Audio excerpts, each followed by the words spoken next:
কালকে রাতে যেই দেখেন আপনারা, মিডিয়া দেখেছেন কিভাবে উন্মত্ত জনতা ঢুকলো, কিভাবে ভাঙচুর করলো, করে বেরিয়ে গেল। আধ ঘন্টা পর পুলিশ আসলো। কেন? পুলিশরা কোথায় লুকিয়েছিল? পর্যাপ্ত ফোর্স কেন ছিল না? পর্যাপ্ত ফোর্স কেন ডাকা হয়নি? ধ্বংস করতে দেওয়া হলো, তাই না? ধ্বংস করতে দেওয়া হলো যাতে প্রমাণ লোপাট করা যায়, যাতে আন্দোলনটাকে কলুষিত করা যায়। কলকাতা পুলিশের সবকটা অফিসার এই কুকুরদের মতো, আমি বলবো না, সবকটা অফিসার তৃণমূলের পোষ্য, আমি বলবো না, কিন্তু বেশ কিছু অফিসার তৃণমূলের পোষ্য।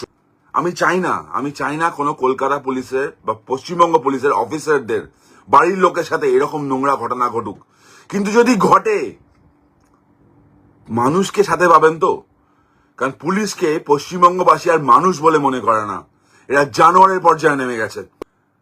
আপনাদের প্রভুভক্তি কুকুরকেও হার মানায়।